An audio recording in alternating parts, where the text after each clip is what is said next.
Purple Daily is daily Vikings entertainment. We just want the Vikings to win a Super Bowl before we die. I will ride with this group. Seriously, man. Please. And away we go. And a happy birthday to America, gentlemen, on this Feedback Friday here.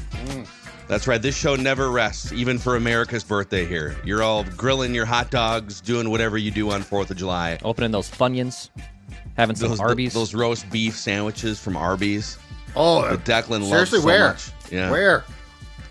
I'm coming over. Everyone's doing it. Who's got the Arby's? It's I'm America. coming over.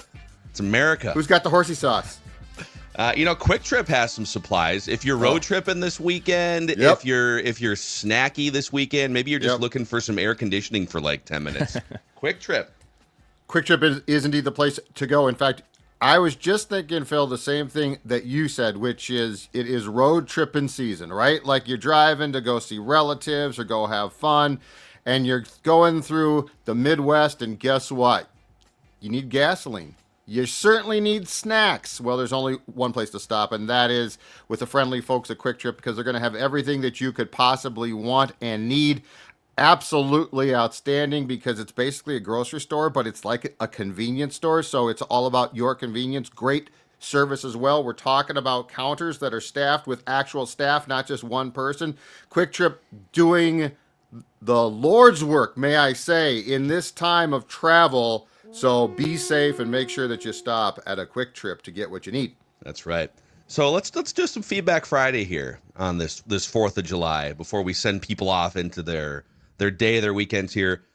And Derek comes in with a fastball. And it's a 1, 2, 3, 4, 5. It's a 7-word question. And it packs a ton of heat in these 7 words. You taking Spielman or Kwesi at GM? Who is your GM? Spielman or Kwesi? Who's the better general manager of a National Football League franchise? Well, I sort of like this. I do like this. It's simple yet very complicated. Exactly. 7 words packing a major punch. Exactly right. This is 7 words, like a starting pitcher who has 7 pitches, though. You don't know what's coming, and so it's like, I know he's going to throw one of these 7, but I don't know which one. Yeah, is it Spielman or is it at? You don't know which word is going to pack the punch. Wow, okay, so I think the obvious one immediately, right, is, well, it's Kwesi for sure. Like, they've had more success, or they've had success, and I mean, and he's the current guy. It's Kwesi. It's got to be Kwesi. But yeah, I don't know about that, because you know what? Kwesi is still in the midst of proving himself. I love some of the things he's done, but if you are just flat out talking, it's one or the other. So I can't justify this with infrastructures and things like that. It gets to be dicey. Let me introduce a third option for general manager here, actually. Let's go back to the night. Let's go back to Jeff Jeff Diamond. Yeah. Spielman had... That was awesome. Spielman had some really good drafts. I'm going to take Kwesi still, based on the fact that I think his operational... I think the operation that he runs in 2025 is probably more suited to the current day game. So I will take Kwesi, but I think it's a fantastic question. Boy. Yeah, go ahead, Dax. So Spielman did a very good job building up rosters. He was active in free agency. I know Trader Rick became kind of more of a mocking meme and thing on Twitter towards the later years, but he was very good at building up rosters. The problem was he could not find a quarterback. Well, he identified Teddy, and the knee exploded. But he also, when the Vikings needed a quarterback in the 11:59 p.m. hour in the 2016 season, he gets Sam Bradford, has to pay a first-round pick, but he had to make that type of trade. I like Spielman. I think he ran his course. But if you're asked, am I justifying the question here when I say, if you're asking me right now, who do I want a general manager? I want Kwesi. I mean, yeah, because, well, like, the Spielman, not that age really has anything to do with this, but, like, Spielman's in his 60s now. He's more of an old-school football guy. I took the question to mean less about, like, who would you take for the next 5 years, and more about, okay, if you took Rick's body of work, which, as a general manager was 2012 through 2021. Yeah. He was also vice president of player personnel from 2006 through 2011. Yeah. But Childress had final say on over the 53. And if you look at the disparity in how the drafting was done after Brad left and Rick was in charge, it's very different philosophically. The draft classes a lot more draft picks. A lot more. Right? Well, yes, a lot more draft picks. It felt like there were a lot more trades to accumulate late round picks. So yeah, that's a very important difference. Like Rick does not get credit for Brett Favre. He was here for it, but Childress drove the boat on that. Yeah, as a general manager, you'd have to start in 2012 and go forward. Yeah. And I mean, Rick Spielman teams, they went to an NFC Championship game off a 13-win season in 2017. What's interesting though is Kwesi has matched and surpassed. Not that he gets full credit either, because there's Kevin O'Connell influence and other people in the front office. But Rick's peak season as a general manager produced a 13-win team in 2017. His second best season was the 2015 11-5 year where Blair Walsh missed the field goal. Kwesi in 3 years has put together 13 and 14-win seasons. They did get the extra game because there's 17 games now. So it's kind of close in that regard. But drafting, like Spielman he hit so many home runs in the draft. From 2012 on forward. I mean, Harrison Smith, Xavier Rhodes in the first round, 2013, Anthony Barr, Jerick McKinnon, Shamar Stephan was a long time. That was like a 7th-round draft pick. Eric Kendricks, Daniil Hunter, Stephon Diggs, Trey Waynes. There's some busts in here too, but Dalvin Cook was a 2nd-round pick in 2017. And then he leaves the organization in great hands at left tackle with Christian Darrisaw, wide receiver with Justin Jefferson, and some other key players up and down too. Josh Metellus was a 6th-round pick by Rick Spielman in 2020.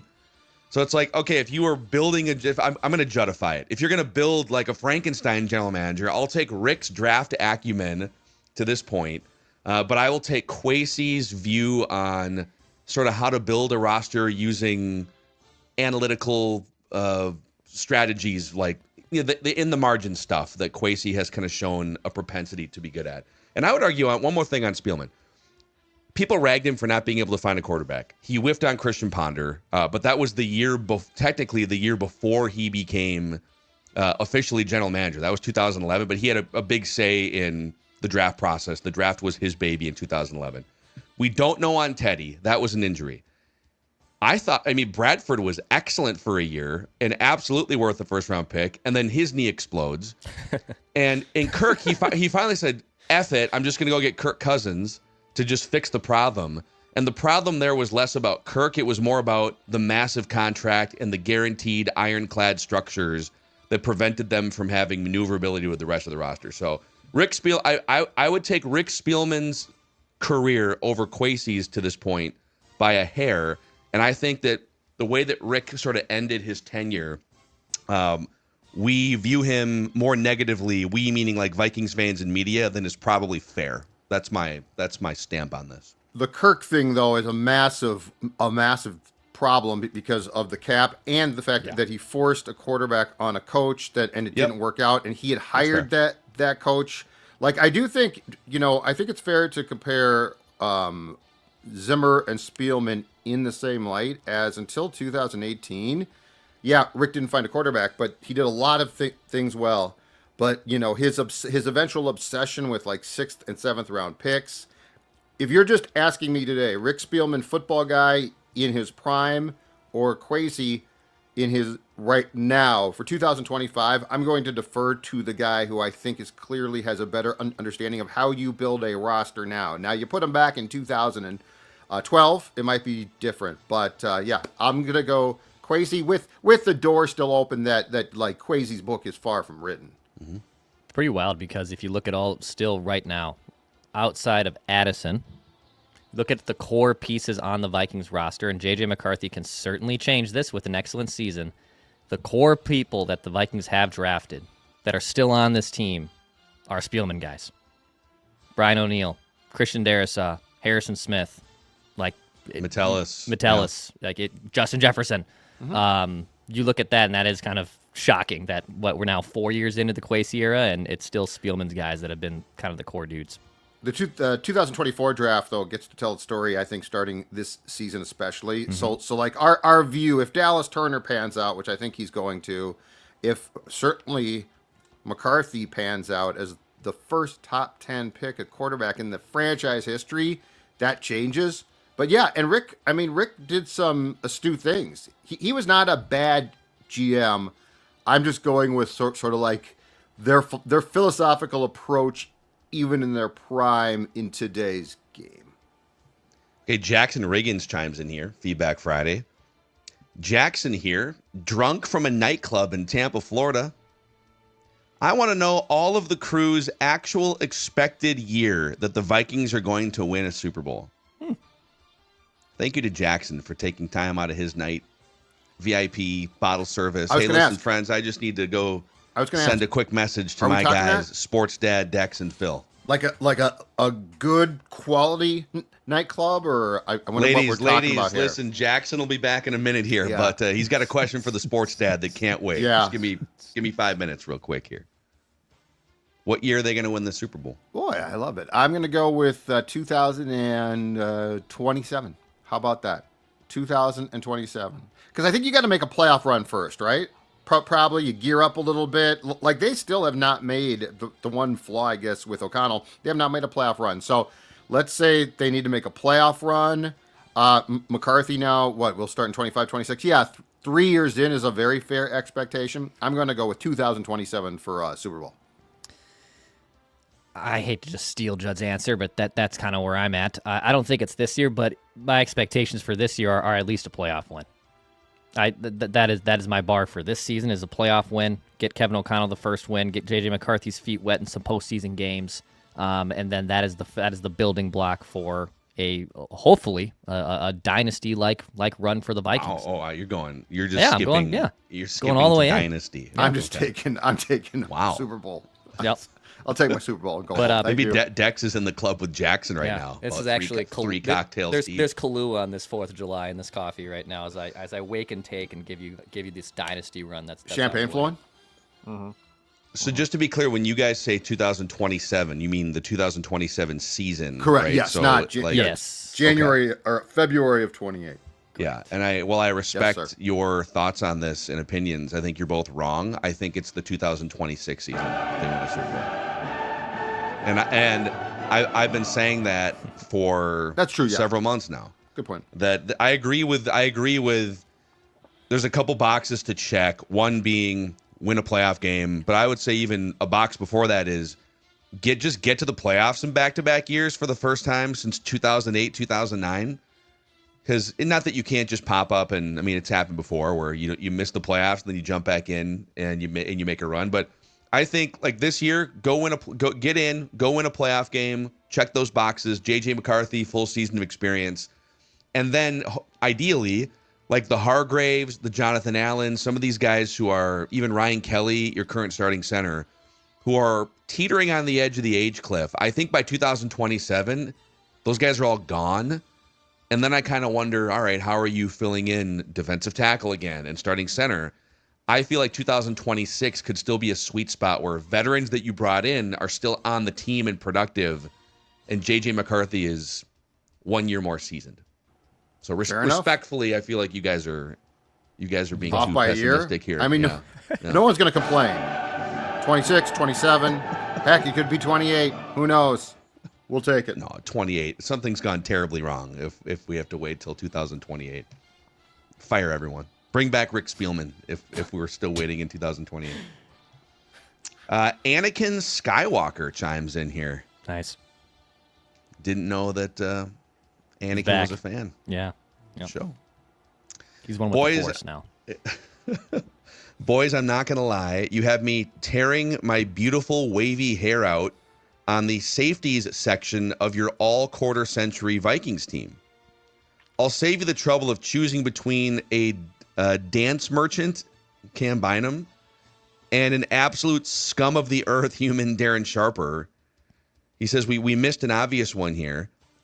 Anthony Harris had an incredible season next to Harrison Smith before he fell off a cliff. But if you're willing to consider Sidney Rice in your discussion, who had one good year, Anthony Harris absolutely deserves recognition as well. He was a better player than the dance merchant, hands down. Hot take, Cam Bynum is one of the most overrated Vikings of the... This is personal against Cam Bynum. Yeah, I was going to say, what's this about? Cool dance moves do not equal good football player. Never seen a player get clowned more in the open field than this guy. Peace, Anakin Skywalker. Well, wait. We considered, because I brought up his name, Sidney Rice, but didn't we not put him on the team? I thought we put did not. Sidney Rice did not make the team. Yeah, so Anthony Harris, we could have mentioned him for the season, but ultimately, if you're just making the team the way that we did, as we discussed at the time, Darren Sharper deserved it. Your anger makes you stronger, Anakin.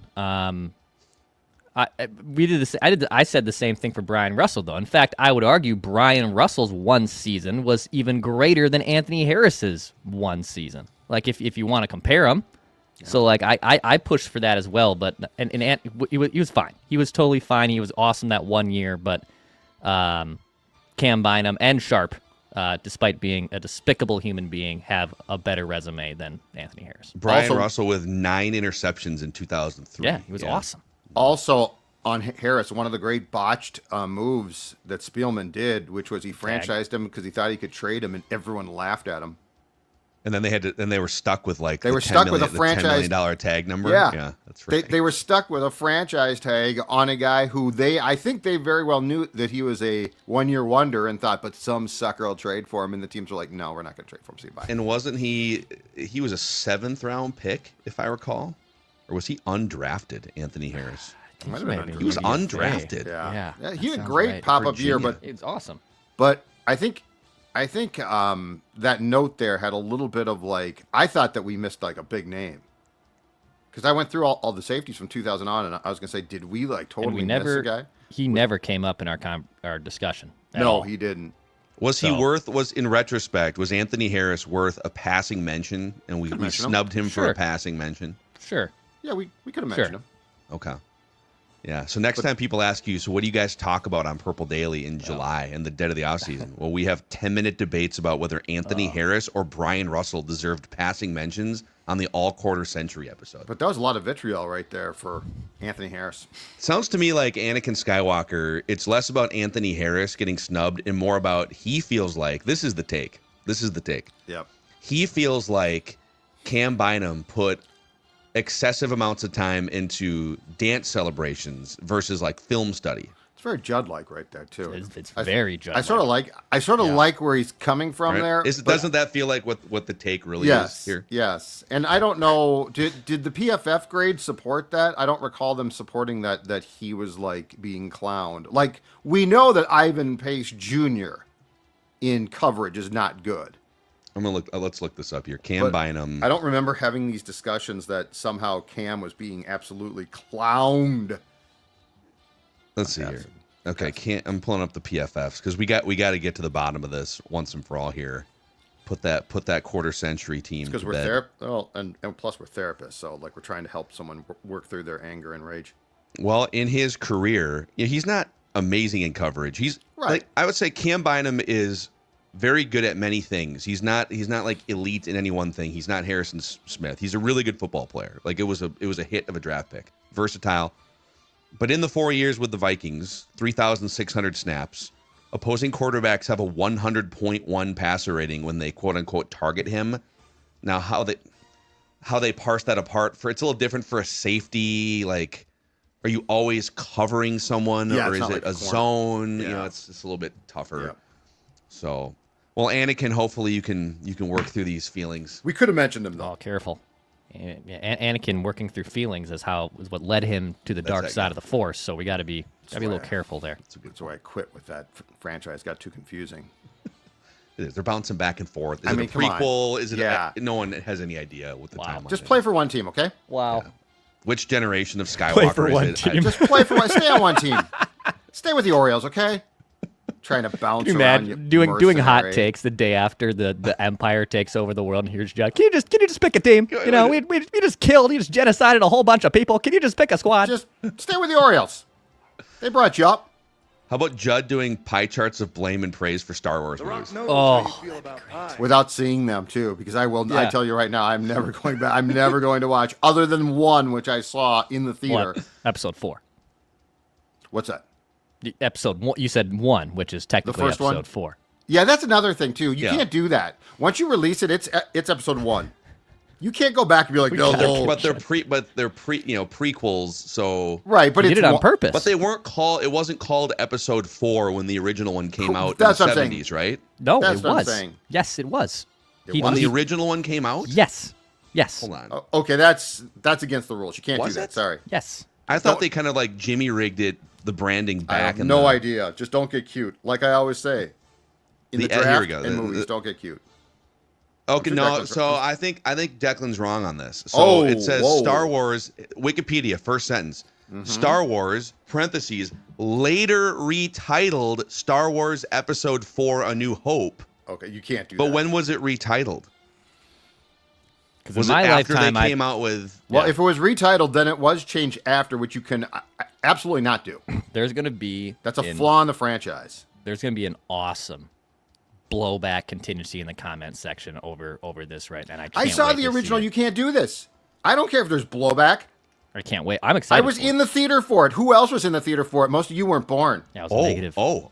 Here's an interesting. 15. Interesting. So, the writing, there's a writing of the movie section here. Okay. And it says that it's George Lucas, right? Yeah, George Lucas completed a second draft in January 1975. The movie, so the original one came out in 77. Yep, that's what So I as saw, he's yep. writing this in 1975, unless I'm misinterpreting this, it was entitled Adventures of the Star Killer, Episode 1, The Star Wars. Okay. Or was he writing was he thinking 40 years down the road? I don't know. In 1977, I'm going to tell you this right now. In 1977, they were not thinking of prequels. So he wrote it as 1, and then they got cute, just like everyone always does. They got cute. Listen, I am an original owner of the action toys. In 1977, I had from Target the what's it called? Lightsaber. Declan? Lightsaber, where you put the big old batteries in that The sucker. D and batteries. I had those in the 90s. and I would walk around my house. Yeah. Look, I quickly abandoned it, but I had like a 6-month infatuation with this film, and you cannot change it.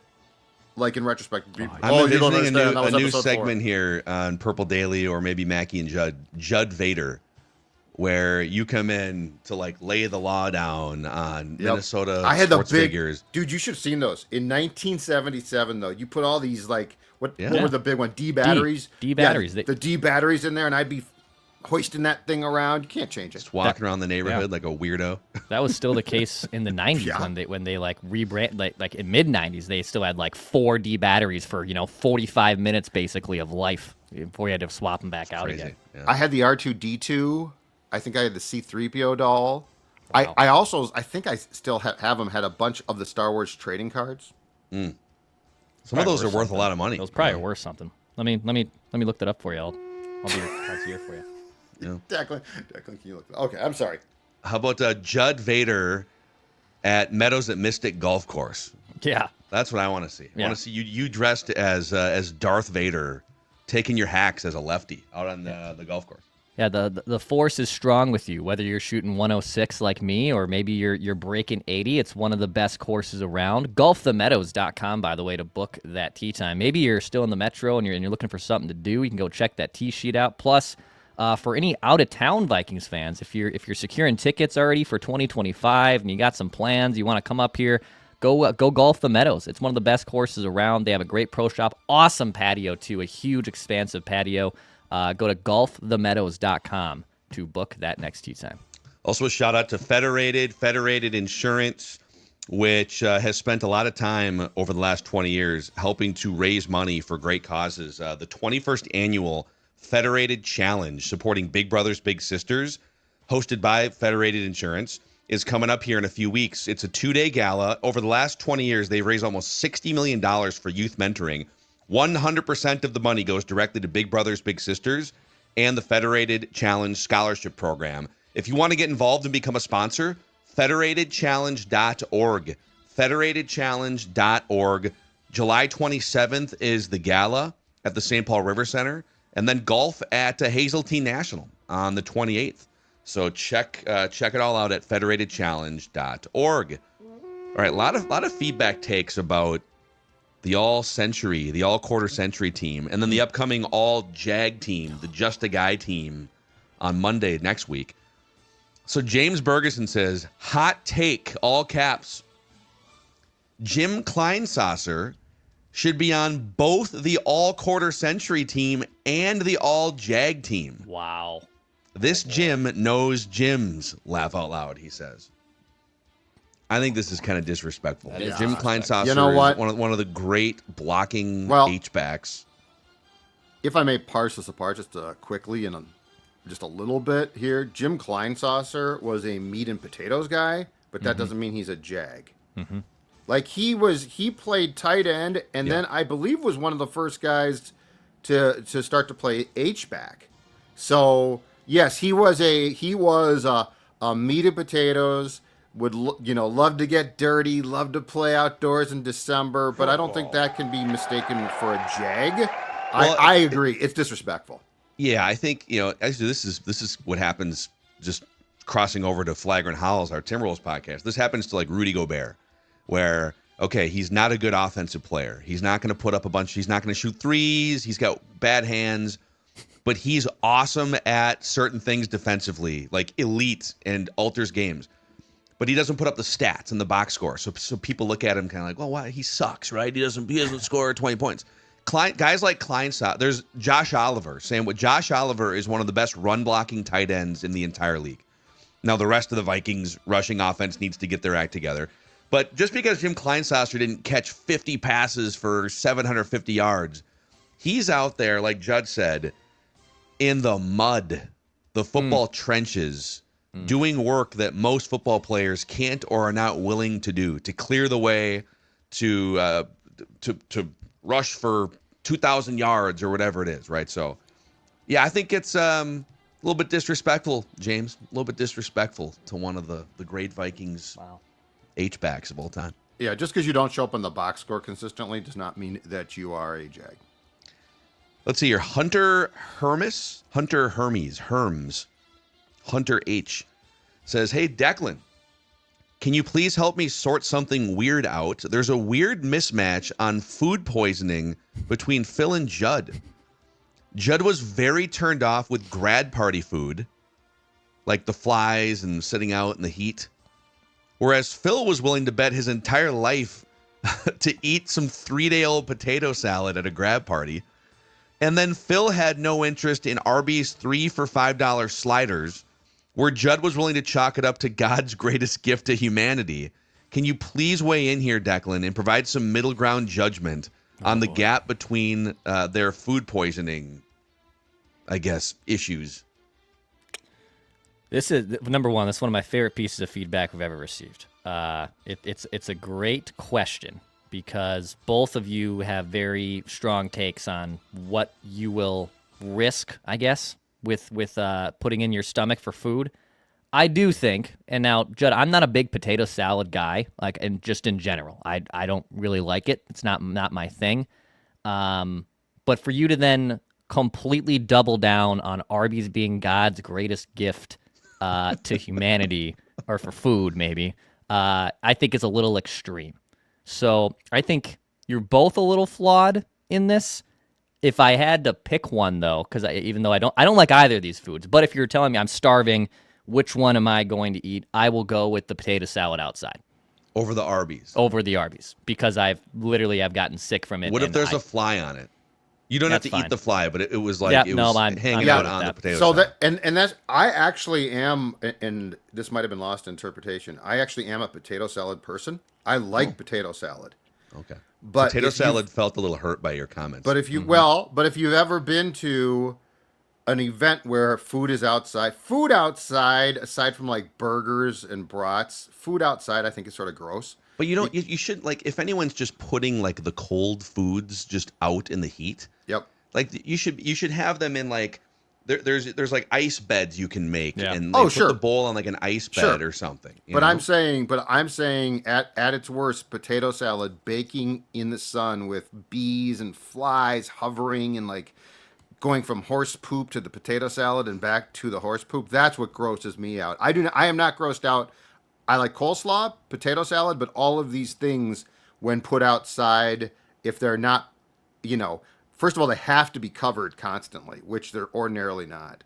That's my problem. So this is not a food bias. This is a what's the environment. And the thing about Arby's especially, you can certainly get sick, but that stuff, it's just like horsehide. That's what I love about it. That's why you got to get the horse. What? It's horsehide. It's just it's not. It's basically just. Is it even legal to eat horse hide? No, but I'm just saying that's what I love about it. But anyway, the most important Judd's thing is admitting to a felony. I'm not sure what just happened. No. Don't sleep on horseradish sauce though, because without that, it's not the same.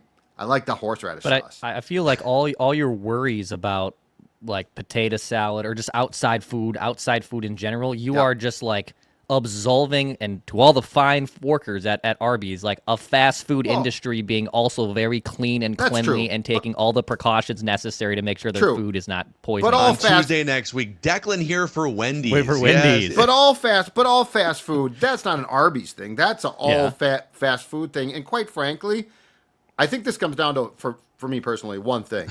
I am more comfortable if I can't see the environment of the food before it's just given to me. Okay.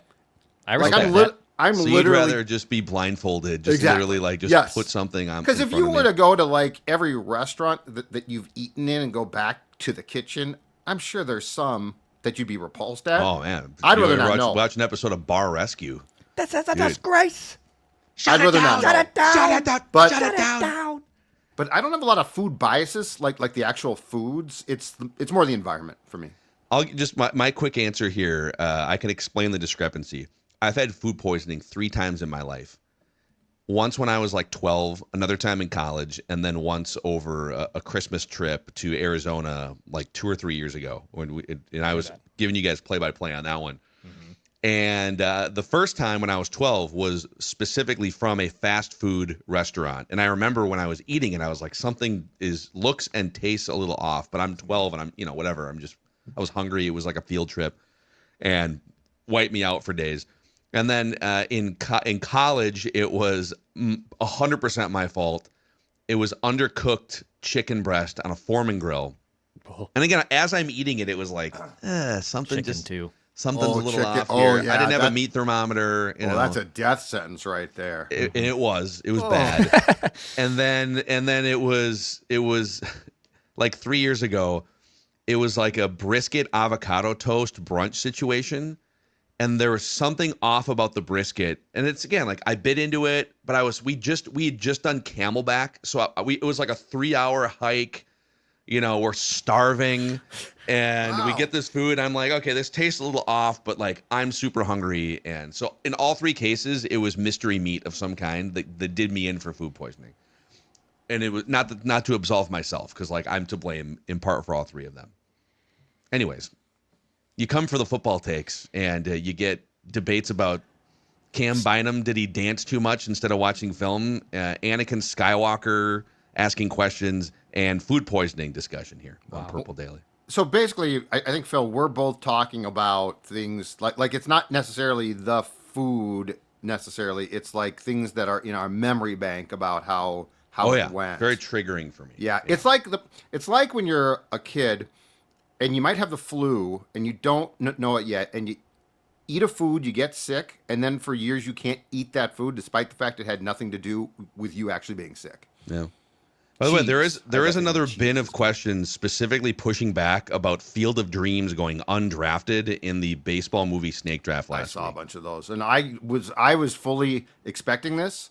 I am standing by it. Yeah, I'm standing by it too. In fact, spoiler alert, if we were to do overrated movies, it would probably be near the top of my big board. We should Overrated do overrated movies. Yeah. Put it on the list. Well, and the sad thing is, it's not the film's fault. It's how it got built up by and what's weird is I love like nostalgia, right? Like I'm a big fan of that. It makes me cry a lot of times. Drug. I just felt it was too forced. I felt it was too forced, and again, I will stand by this. I do not think Costner was necessarily the right actor to play that role. Who would you have cast? I would have cast somebody a little more Val Kilmer. Understandable in that role. Val Kilmer. Iceman? Iceman. Tom Cruise. R.I.P. Tom Cruise. Yeah, John Solberg says, this is just one of the comments here, that as someone who played catch with their dad and then my own son, I cannot let your comments on that wonderful movie go unchallenged.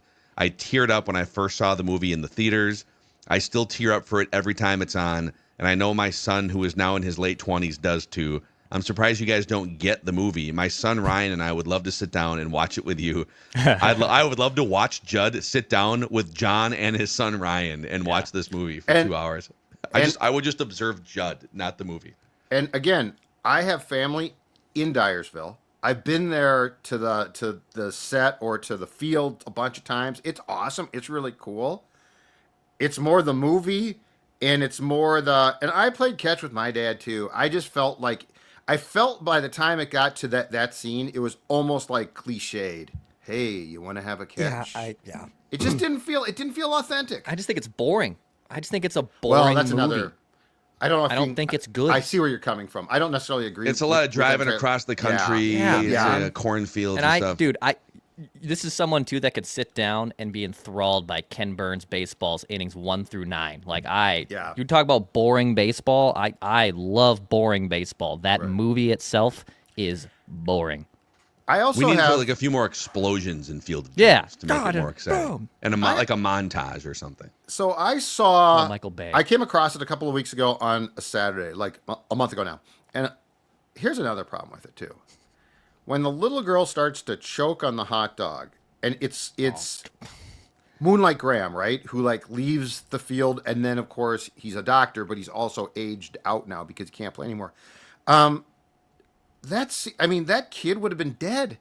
Like the amount of time it takes him to save her and like to decide to cross the line, and then she's like she can't breathe. How about the whole premise too of it's Ray Kinsella, right? That's Kevin Costner's name. He's like risking his entire family and financial situation for a cornfield baseball diamond. Right. Yeah, well. And his wife is telling him about it the entire movie. Like, dude, we're gonna have to sell this. We have no money, dude. And you're like chalking the third baseline, bro. Go get a job. What are you doing? Yeah, because they might come from the cornfield, which is actually not a bad concept. But and I think, you know what? I think I found it. My bias is I'm not a Costner or what was her name? Amy Madigan fan. Okay. I don't like either one of them that much. Costner and Bull Durham I loved. But again, I think this role called for a different actor. That's another snake draft in the dead of off season here. Let's draft 9 alternate actors that would have elevated Field of Dreams above Kevin Costner. And Timothy Busfield was in that too, right? I'm not. He's in a sneaky amount of baseball movies. Yeah, because he was also in Little Big League. He was the first baseman, right? Yeah, I'm not a big fan. I think that's Timothy Busfield, right? It is. Wasn't he? It is. Yeah, because he was. I think he's a director now, but he was in 30-something as well, which was a 1990s very popular TV show. Football. All right, Purple Daily. Happy 4th of July. Yeah. Be safe out there this weekend. Don't do anything the sports dad wouldn't do. Yeah, get that potato salad inside. Get that potato salad inside. Make sure it's refrigerated. This is potato salad and coleslaw season for sure, but do not leave it outside and then eat it. The Sports Dad and Chip Scoggins with some Purple Access tomorrow, Declan with Ventline, and then Monday, the all-time, all-Jag Vikings team, just a guy team. So Purple Daily, enjoy your holiday weekend. We just want the Vikings to win a Super Bowl before we die. See ya.